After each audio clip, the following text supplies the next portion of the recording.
ಮೈದನ ಬಾರಪ್ಪ, ಈಗ ಬಂದೇನೋ ಮೈದನ? ಅಮ್ಮ ಈಗ ಬಂದೇನಪ್ಪ. ಹೌದಣ್ಣ, ಈಗ ಬಂದೆ.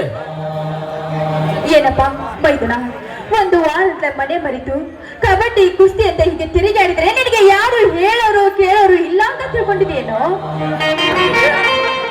ನಿಮ್ಮಿಬ್ಬರನ್ನು ನನ್ನ ಹೃದಯದಲ್ಲಿ ಇರಿಸಿಕೊಂಡಿದ್ದೆ. ನಾನು ಒಂದು ವಾರ ಮನೆ ಮಾಡ್ತಾ ತಿರುಗಿದರೆ ಇಡೀ ನಾಡಿಗೆ ನಾಡೆ ಸುತ್ತಿದರು.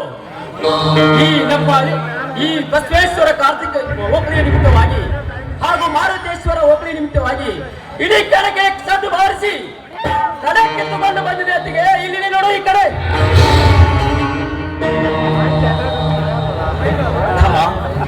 ನಿನ್ನನ್ನು ನನ್ನ ತಮ್ಮನಾಗಿ ಪಡೆದು ಬಂದ ನನ್ನ ಜನ್ಮ ಸಾರ್ಥಕವಾಯಿತು.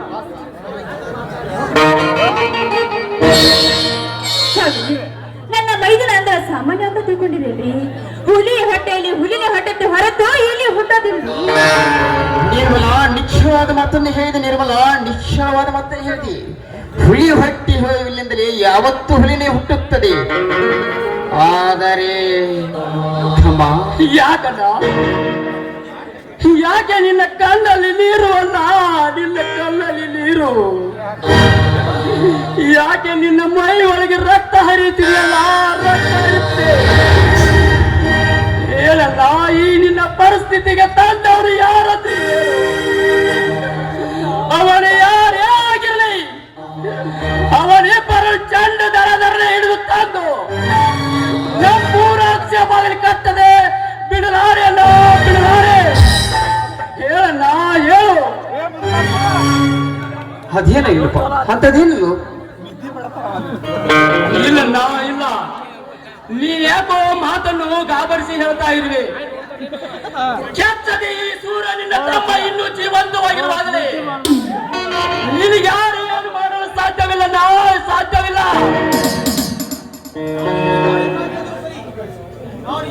ನಾಡಿಗೆ ನಾಡ ಕ್ರಾಂತಿ ಅಂದರೂ ಸರಿ, ಈ ನಿನ್ನ ಕಣ್ಣೀರು ಹೊರಿಸಿದ ಹರಾಕೋರಿ ಯಾವುದೇ ಆಗಿರಲಿ, ಆ ಬಡ್ಡಿ ಮಗನ ಹೊಡೆದು ತಂದು ನನ್ನ ಕಾಲಿನ ಹೊತ್ತು ಅವನು ನಮ್ಮೂರ ಅಕ್ಷ ಬಾಳಿ ಕಟ್ಟದೆ ಬಿಡುತ್ತಾರೆ. ಇದು ನಿಮ್ಮ ಪಾದಾರಿ ಸತ್ತನ. ಯಾರು ಇಲ್ಲಪ್ಪ, ಅಂತದೇನ್ ನಡೆದಿಲ್ಲ. ಮೊನ್ನೆ ತಂದಿರೋ ಹೊಸ ಹೋರಿಯನ್ನು ರೆಂಟೆ ಕುಂಟಿ ಕೊಟ್ಟಲು ಹೋದಾಗ ಅದು ಬೇಟೆಗಾರನಿಗೆ ಹೆದರಿ ಓಡಿ ನನಗೆ ಗಾಯಗೊಳಿಸಿದಷ್ಟಪ್ಪ, ನನಗೆ ಗಾಯಗೊಳಿಸಿದ.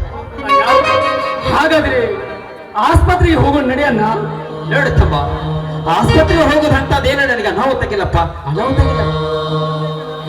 ಒಂದೇ ಕಣ್ಣ ಸಾವಿರ ಮಾತು ಹೇಳು, ಅದು ನಿನ್ನ ತಮ್ಮ ನಡೆಸಿಕೊಡ್ತೇನೆ.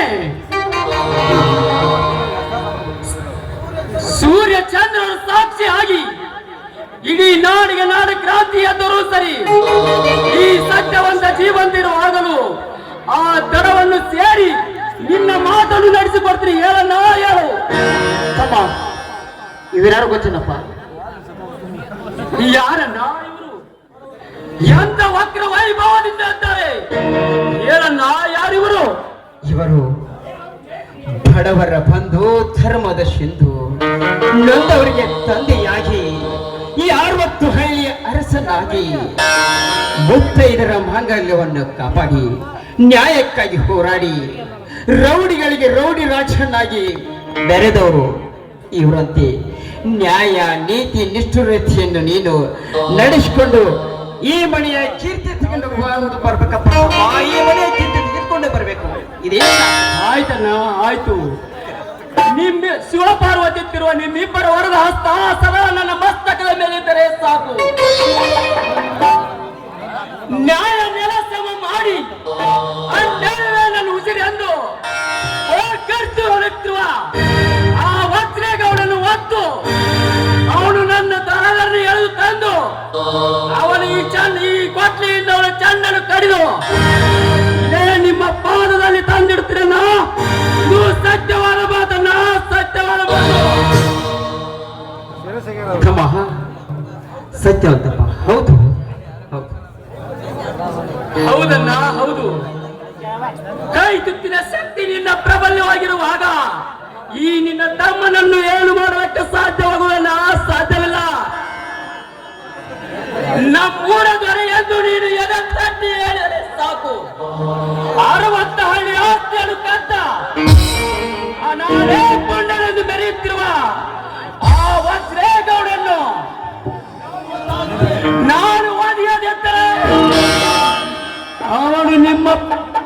ಈ ನಿನ್ನ ಸೋದರ ಎಂದು ಚಂದದ ತಿಳಲ್ಲ ಇರದಿದ್ದರೆ ಈ ನಿನ್ನ ಒಡ ಹುಟ್ಟಿದ ತಮ್ಮ ಸ್ಯಾಂಡಲೆನ್ನುತ್ತೆ ತಮ್ಮ, ನೀನು ನನ್ನ ತಮ್ಮನಾಗಿ ಹುಟ್ಟಿ ಬಂದಿದ್ದಕ್ಕೂ ಸ್ವಾರ್ಥಕವಾಯ್ತು. ಬಾರಪ್ಪ, ಕುಸ್ತಿ ಪಟ್ಟು ಬಾ, ನಮ್ಮೊಂದಿಗೆ ಹಾಡಿ ಕುಡಿ ಬಾರ.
ಸ್ವಾಮಿ, ಪ್ರಸಾದ ನಡೆಯುತ್ತೆ, ಬನ್ನಿ ಎಲ್ಲ ಸೇರಿ ಊಟ ಮಾಡೋಣ.